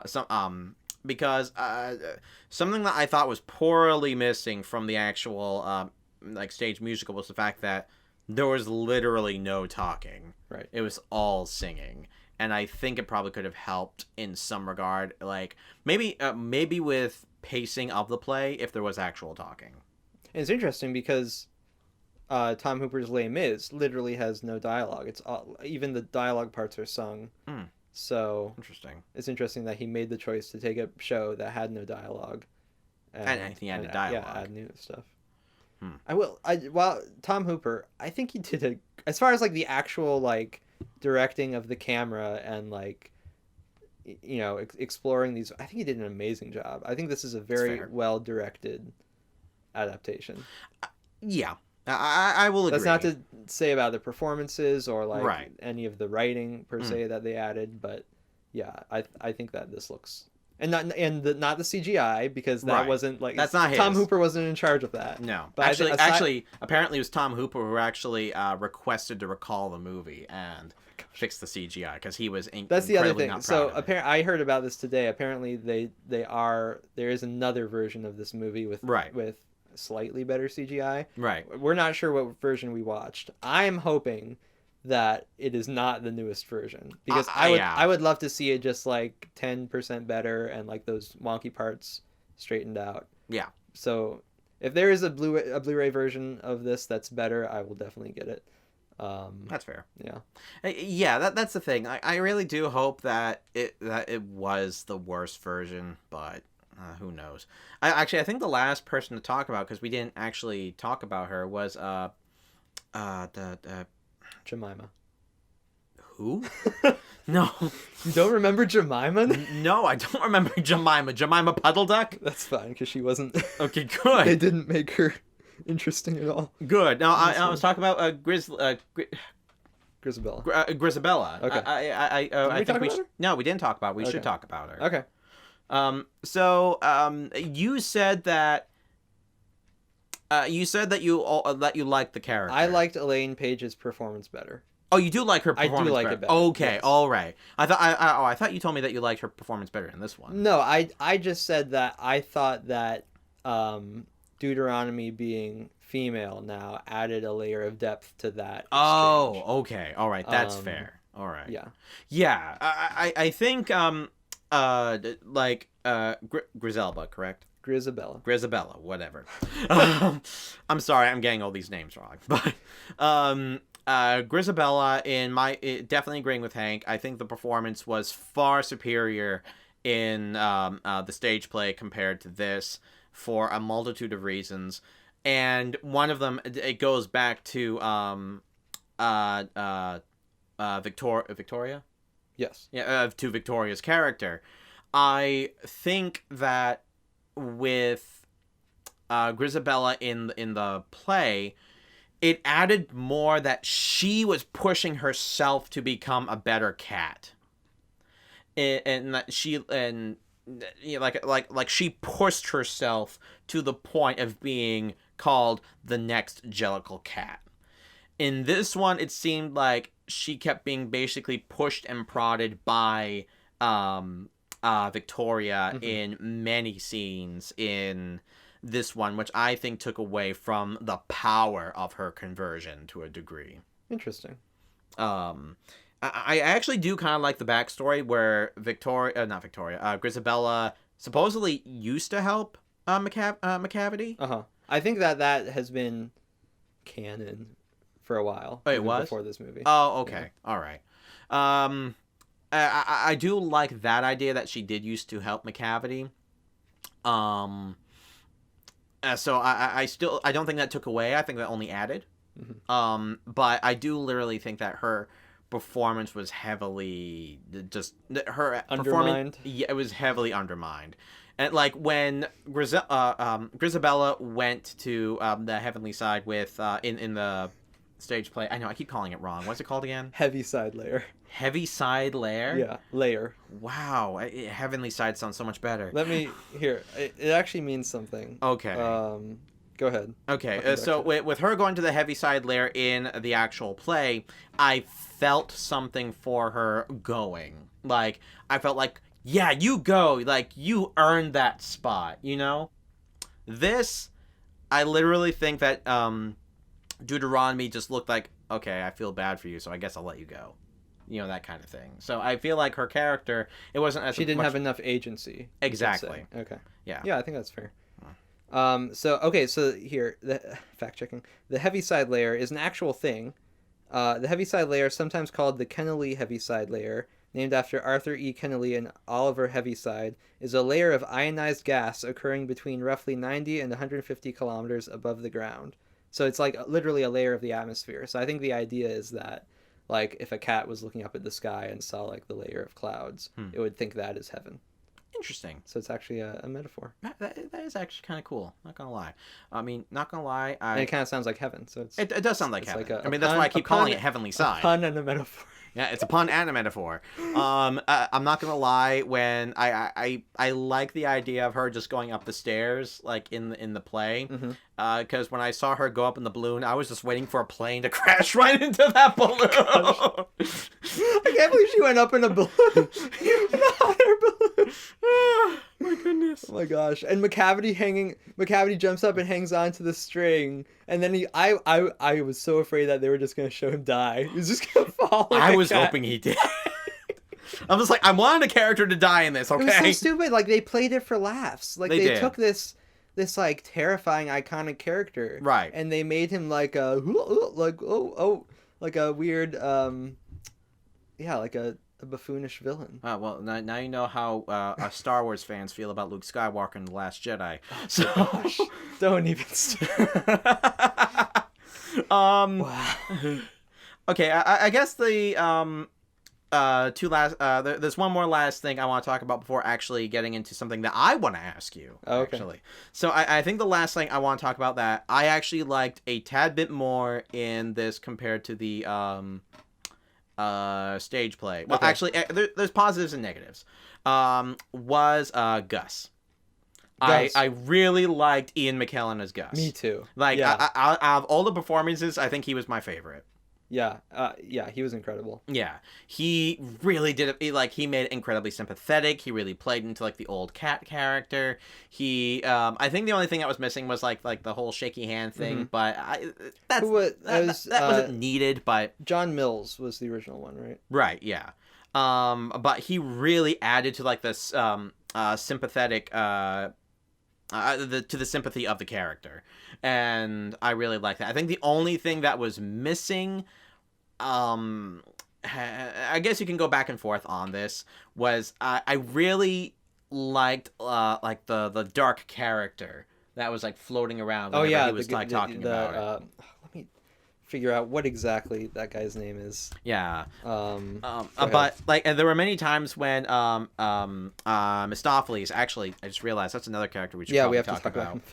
Mistopheles, like every time when he was like waving his wand, I thought that the dark character would like appear like somewhere or something like that, and I was hoping that would happen, but to an extent, I did like Fire Furor Fiddle, the Fiend of the Fell.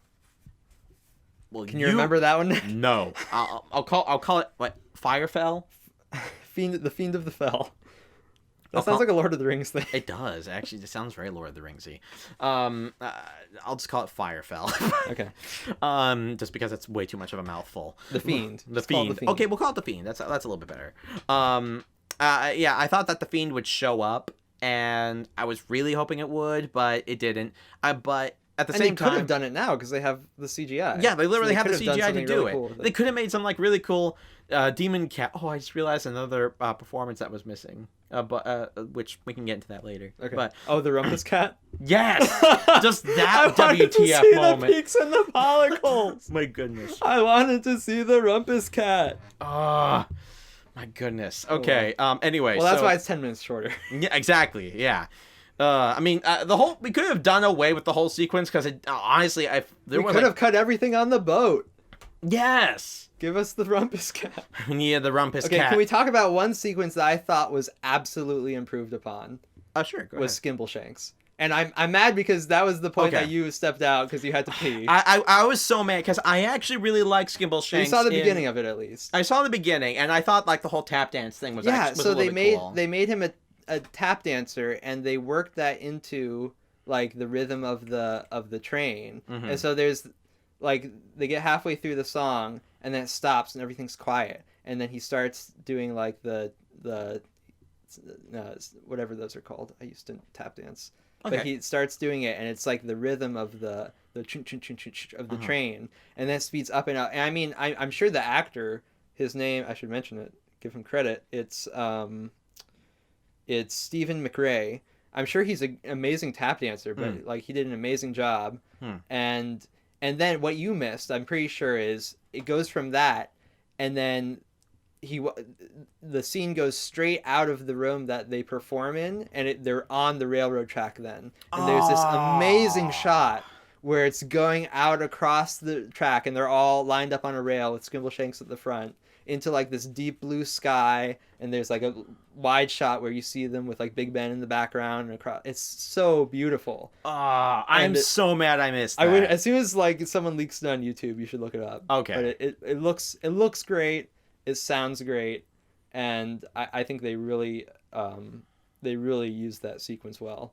That's good. I really liked Skimbleshanks in the play.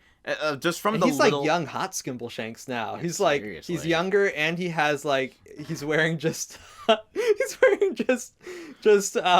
pants and suspenders, and like he has his chest poking out and stuff. That was hot Skimbleshanks. Oh yeah, hashtag hot No, thank you. I'm not joining in on that one. But yeah, I definitely agree with that. Just from the little bits I saw, it was still good, but I really do wish I saw the rest of that. Okay, so so we have one more character we should talk about. Is it Mr. Mistopheles? It's definitely Mr. Mistopheles. Okay. And I feel very conflicted. Really? Overall, it's more negative than positive. Really? I mean, to a degree, but okay. So yeah, go ahead. Actually, it's more of a there's both positives and negatives. Okay.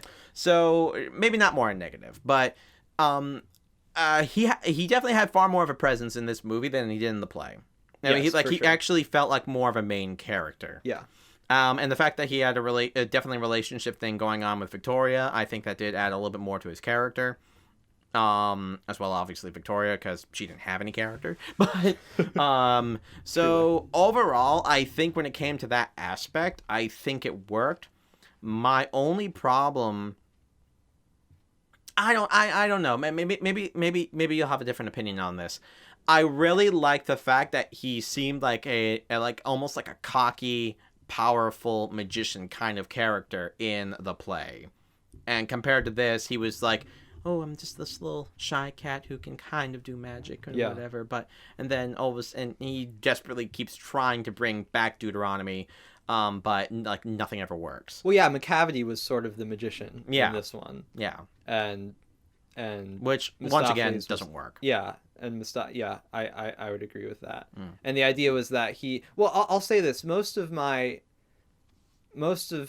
what I didn't like. Well, okay, so Mistopheles, I mean, even in the stage play, he had, a significant part of the plot that he was the one who rescued Deuteronomy, and he is still in this one. Yeah. But they literally made that like the almost the climax. I mean, aside from the Grisabella stuff, that was basically the climax of the play in a way that made it feel more significant, I think, than it was in the stage version. Yeah.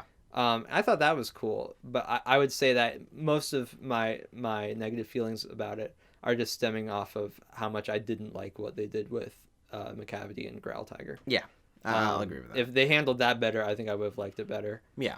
But yeah, I do agree that Mistopheles, it was basically a completely different character than how he was presented in the stage version. I did like him though. I did like him. I think it's because there were so many characters that they drastically changed their personalities in comparison to the play. I think he was just like one of the ones where I'm like, you could have still made him maybe a little bit cocky or something like that, or maybe like this grand kind of cat or whatever, while still adding like the humble aspect to him to a degree. But I don't know. I think you could have gone back and forth, but instead they went with a very humble portrayal, I guess. What about Rum Tum Tugger? We haven't mentioned him at all. Do we have to talk about? Like he was fine. Yeah, I enjoyed Jason Derulo. Yeah, he felt less important than even the stage version. Wait a minute. He didn't get... Who was Rum Tum Tugger again? The Tomcat, the sexy cat. Oh, the sexy cat. Sexy cat. Oh, okay. So I'll actually say I didn't like him in this version. Okay, interesting. Reason why is so something I didn't mention before in my first reaction to Cats stage play was Rum Tum Tugger heavily reminded me of David Bowie. Oh yeah, absolutely. And he just had like this incredible energy. I was about to say animal magnetism to him. Okay.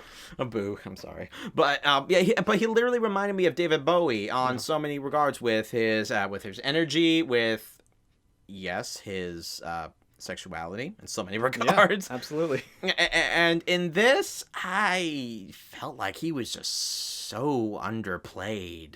Yeah, they didn't. I don't think they gave him enough to do. Yeah, he didn't get to introduce Mistopheles. No. Which I thought was a shame because I'm pretty sure. Let me just go on. No. That's literally all I have to say about him. I'm just trying to figure out. Just be sure. John Partridge played Rum Tum Tugger in the original one. Mm-hmm. He has such a great vocal performance. That's the other thing. He was such a good singer. Yeah. But I mean, that's once again, I can't. It's very hard for me to basically just go ahead and just go on the bandwagon of the singing sucks in comparison to the stage version, because it's a movie. It's going to be different. Sure. And it's going to be downplayed and maybe even a tad bit more acted than sung. But I thought, okay, he's definitely not the weakest part of, like, when it came to the singing, but I think he was the he offended me the most, just because I was expecting like I said, I was expecting David Bowie, basically. Yeah. Poor man. If he was still alive, he could have done the role. Oh, wow. I mean, if there's the one part where Judi Dench is in the basket. And, oh God! And she lifts her legs straight up. No. At a 90-degree angle, and like, I'm sorry, but that wasn't motion capture. That was 100% CGI. Judi Dench could not lift her leg like that. Oh God, no, she could not. No, I'm sorry. They could just do that all with David Bowie. Just have his face on a dancing room. So here's the reason why I also didn't like Judi Dench as a cat. Just like seeing her in the basket, looking there like watching everyone. They shouldn't have let her take her fur off. Yeah. I'm sorry. Yeah. She takes off her fur and lies in the basket, and it just doesn't look right. Yeah, it didn't. It didn't look right at all. It just looks so freaking weird. Okay, so here's something that I want to ask you, and I'm actually Jerry and Rumpelteazer, they were there also. Who? No, I was kidding. I remember them. Actually, I like them. Yeah, I thought their song. This was my other thing with Jenny Any Dots' song, that they just. I mean, Rebel Wilson does not have the voice that this needed. She did not sing. That song did not come across. No. I don't think. I would say the same for. I'm trying to remember if the song, like, because like when they started out, they weren't even singing the melody. Nope. It was different. But for Mungo Jerry and Rumpelteazer, I'm trying to remember if they ever got to the actual. Yeah, I that's honestly, that was, as far as like a lighthearted comedic sequence, that was one of my favorites in the stage version. I think that didn't come across in the same way. Right. I will say though that the way that they used the set and that environment of the house that they were breaking into was really fun. Yeah. And how they used all the props and the jewelry. I'll agree with that. That was really cool. Yeah. Okay, so I think I would argue we're probably getting close to closing up, right? Do you think? Sure. Okay. Yeah. So I actually have a question I want to present to you, and this Okay. is something that I found out through some research. So actually something that I found very interesting. I've made you research cats. What? I've won. No. But something I found very interesting was the company that did this was Amblin Entertainment, which is Steven Spielberg's company. Right. And something that I found very interesting was back in the day, Steven Spielberg was actually supposed to be attached to this project. Way back in the day. Like how long ago? I want to say like very early 2000s. Interesting. Like there was actually supposed to be a cinematic interpretation of Cats. Here's the thing though. Okay. It was supposed to be purely animated. Interesting. What you mean? Like cartoon animated, like CGI or cartoon or cell animation, hand drawn. Yeah, hand drawn. Interesting. Like almost very close to like the style of something similar to like An American Tale. Okay. And Aristocats. Yeah, basically. like yes, exactly, Aristocats. That would be interesting. That would have They been should still make that. They They could do that cheaply. And here's the funny Literally thing. just take the audio of this movie. Yeah, literally. But here's the funny thing. I think, in my opinion, I probably would have been. I mean, performances and character changes aside, I think I would have actually been far more sold if the movie was animated. Yeah, I can see that. And one of the biggest reasons is, and this is not just talking about the fact that I thought the CGI was awful in many places, but the overall character design of the cats, and of course going into the freaking mice and cockroaches, I thought is what ruined the artistic design of the movie for me. Okay. And it's because... Okay, so I'm kind of going to go back to like the play again. So in the play, I think we talked about this a little bit with the last thing. In the play, the costumes were very dramatic. They had some depth to them, and yeah, they were skin tight outfits, and most of all the characters. Yeah. But you know, they had fur added in some places. They had, like I said, the whole thing about the hair. I really liked the fact that they weren't literal cat ears. They were just like part of like the hair and whatever. So it made them like more Other Earthy or something like that. Yeah, they still had whiskers. They still had, you know, like the cloak. Actually, they had cat noses and everything. Mm-hmm. So they actually looked even more like cats to a certain weird degree than this movie. In this movie, I think the reason why I think everyone can agree that the design of the cats just didn't work was because you have the real human faces on cat bodies, and then you have real human hands and real human feet. Mm-hmm. So overall, it just looks so weird and off. But I guess this is just going to, like, I really have no idea how the hell they were going to get around, like, being able to make, like, all the dances and stuff with everyone looking like, well, cats. Yeah, I would say, yeah, definitely in general, the costumes, like of the actual costumes from the 90s, from the play, yeah, were better, especially on the characters, like we said, like McCavity like, for instance, Munkus Trap, who we didn't talk about at all, the narrator character, who right. I liked him in this. He was fine. I thought he was fine. Yeah, he was fine.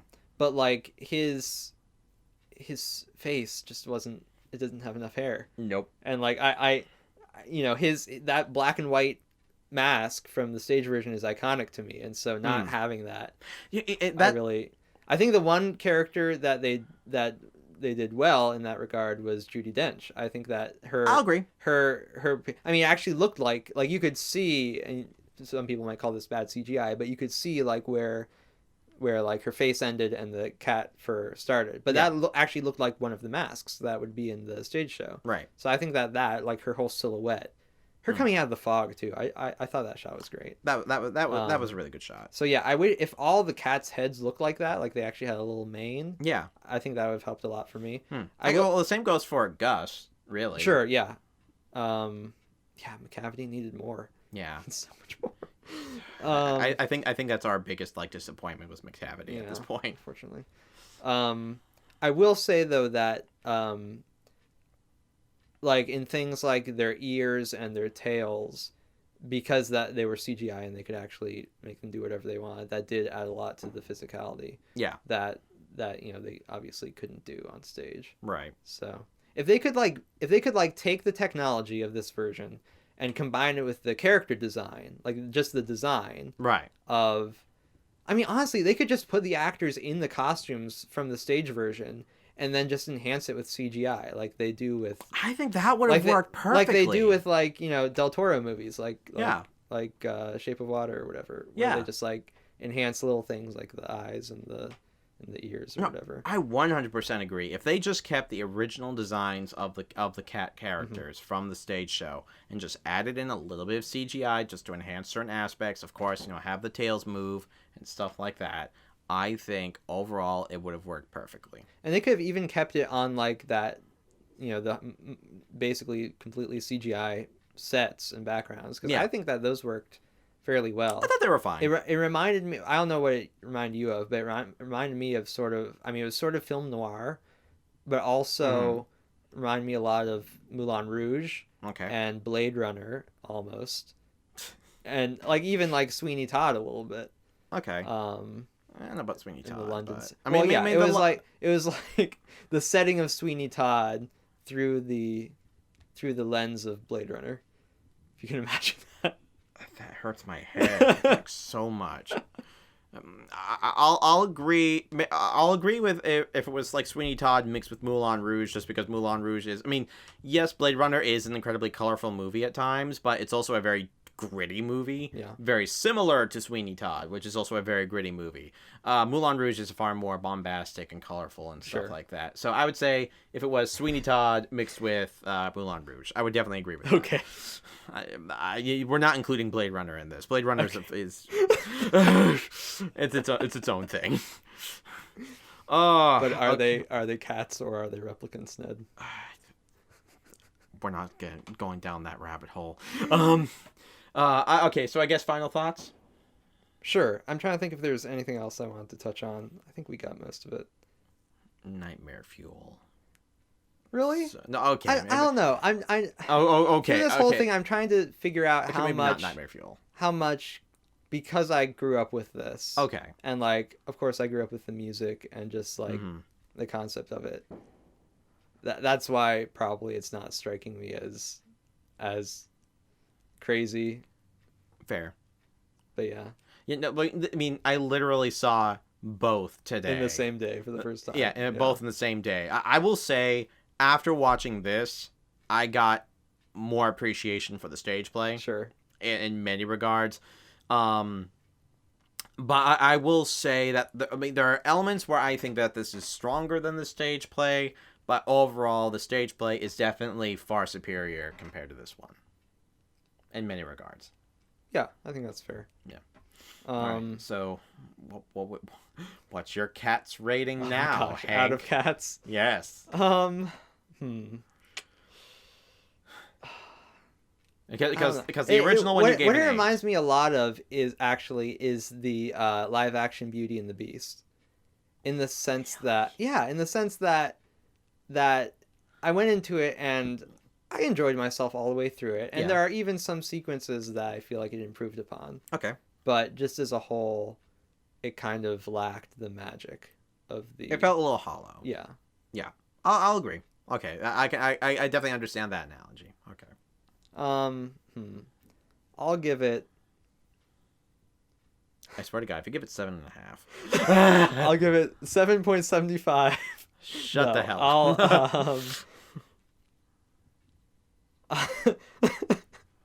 I'll give it 6.5 cats. 6.5 cats out of 10. I think that's a little fair. For your rating, I think that's a little bit fair. I give it 2.5 cats. Oh wow. It's literally a whole half lower from 5, which is why I gave the original. Wow. Like I said, basically out of half a star out of 5. Yes. Wow. Literally. Wow. Okay, well, here's the thing. Like I said, actually, do you know what? After watching this, I'll give the original Cats a 6. Okay. After watching this, I'll give the original Cats a 6. I have a little bit more of an appreciation because here's the funny thing. I was actually able to reanalyze the original in my head after watching this one. And then I feel like I got more out of the original after realizing and watching this, as you said, shallow interpretation of it. Mm-hmm. So, and see, that's the thing. I would give like some aspects, like particularly how they used the how well it was directed. I thought how they were faithful to the text and the music, and even the way it looks at some, because I do think that in many places it's a great looking movie. Right. I would give some of it a very high rating.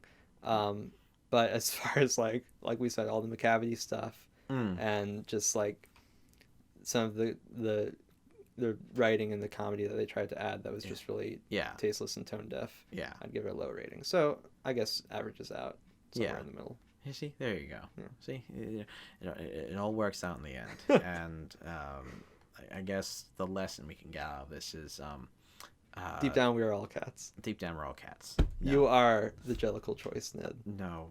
And now, Ned, what's happening?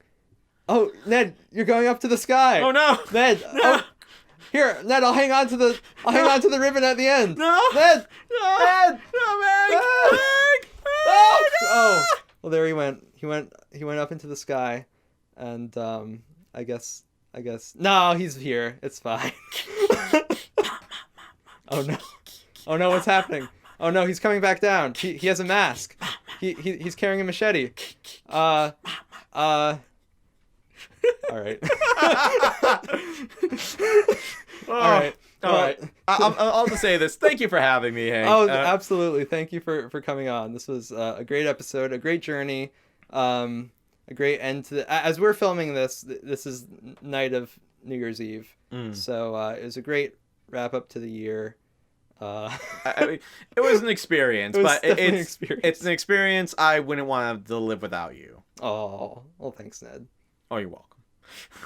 So inside we are all cats. Inside we are all cats. I better not start floating again, by the way. I guess one last thing I want to say, and this is a little bit of a shameless plug. Okay. Okay. Oh yeah, go ahead. Yeah, I let everyone do this. Go ahead and plug your handles. All right. So, if you guys want, I would greatly appreciate it if you could go ahead and look me up on sheNEDigans on YouTube. And, take a look at my reviews. As I mentioned at the very beginning, I do lots and lots of movie reviews. I do some video game Let's Plays. Most of them are all movie reviews. And you can follow me with, like, Ned Reviews, where I review all kinds of movies. And then I also do mainly focusing on horror movies with my show, Valley of Death. So you can definitely follow me on those. They're a little bit more comedic than serious and everything. Although I do have some serious stuff to talk about when it does come to Valley of Death at times. Also, you can follow me on social media with Instagram, Twitter, and Facebook.